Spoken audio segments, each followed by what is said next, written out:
ভাই বুঝতাম না।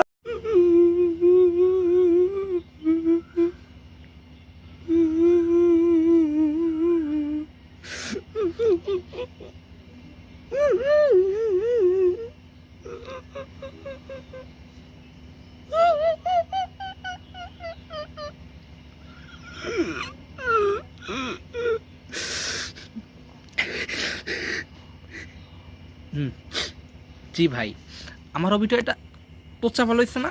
হ্যাঁ, তোচ্চা ভালো হয়েছে। তো এই বক্তার উদ্দেশ্য ছিল ভাইরাল হওয়া, এই বক্তার উদ্দেশ্য ছিল হচ্ছে ভাইরাল হওয়া, সেটা ও ভাইরাল হয়ে গেছে। তবে ওর যে ভাইরাল হওয়ার পরিকল্পনাটা, অর্থাৎ ভয়েস মেসেঞ্জারে কথোপকথনগুলো ছিল শিপন নামের যে কয়েকদিন আগে হাফেজ থেকে টিকটক হয়েছিল ওর সাথে, সবগুলো ভাইরাল হয়েছে। কাজেই ও ভাইরাল হওয়ার ডোজ কিন্তু ঠিকই কমপ্লিট হয়েছে, কিন্তু মাঝে থেকে ওর যেটা ক্ষতি হলো সেটা হলো ও যে ভাইরাল হওয়ার ইচ্ছাটা পুরো পরিকল্পিত সেটা মানুষ জেনে গেল। তারপরে বাংলাদেশে কিছু মানুষ আছে যারা তাকে দাওয়াত করতে পারে, কিন্তু তারা যদি ভিডিওগুলো দেখে আশা করি তাকে দাওয়াত দিবে না। তো এই ভাইরাল হওয়ার নেশায় কখনো আজহারির কণ্ঠে ওয়াজ করতো। এতিমদের উপরে আপনি খারাপ ব্যবহার করবেন না, এতিমদেরকে আপনি দেখলে কখনো ঘৃণার নজরে। আবার কখনো দেখা গেল যে আইয়ুবী হুজুরের কণ্ঠে ওয়াজ করতো।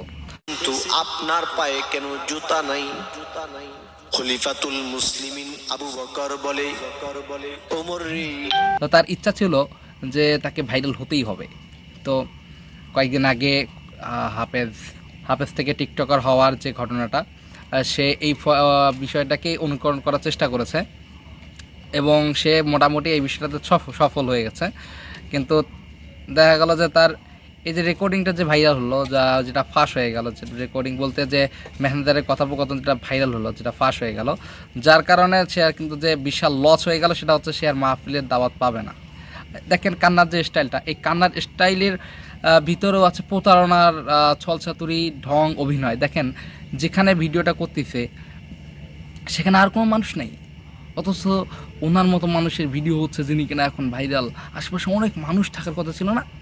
এমন জায়গায় ভিডিও হলো যেখানে কেউ নেই, ক্যামেরাম্যান যিনি ভিডিও নিচ্ছেন উনি, আর ক্যামেরাম্যানের সাথে হয়তো আরেকজন আছে, এই তিনজন মিলে ভিডিওটা করতেছে।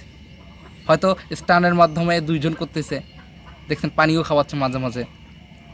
তো এই সমস্ত বক্তা বা এই সমস্ত যারা আসলে ভাইরাল হওয়ার জন্য ইসলামকে বিক্রি করতেছে, তো হিসাবের ময়দানে দেখা গেল যে তাদের অবস্থাটা এমন হবে যে আল্লাহ যখন তাদের হিসাব নেবেন তখন বিষয়টা এমন দাঁড়াবে, তখন দেখা গেল অনেক পরিমাণ আমল নিয়ে তারা উঠবে এবং আল্লাহ কিন্তু তারপরও তাদেরকে জাহান্নামে দেওয়া হবে। কি কারণটা হলো তারা যে তাদের ইচ্ছা ছিল দুনিয়াতে তারা ভাইরাল হবে, মানুষের কাছে জনপ্রিয়তা অর্জন করবে। আল্লাহ বলবেন এই যে তোমার অর্জন, তোমার নিয়ত ছিল এটা, ইন্নামাল আমালু বিন্নিয়াত, তোমার নিয়ত ছিল ভাইরাল হওয়া, ভাইরাল হয়ে গেছে।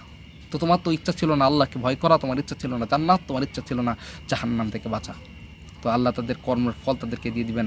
আল্লাহ রাব্বুল আলামিন আমাদের সকলকে রিয়া থেকে বাঁচার তৌফিক দান করুন। বর্তমান ভাইরাল হওয়ার নেশা, এটা থেকে আমাদেরকে বাঁচান। আমিন।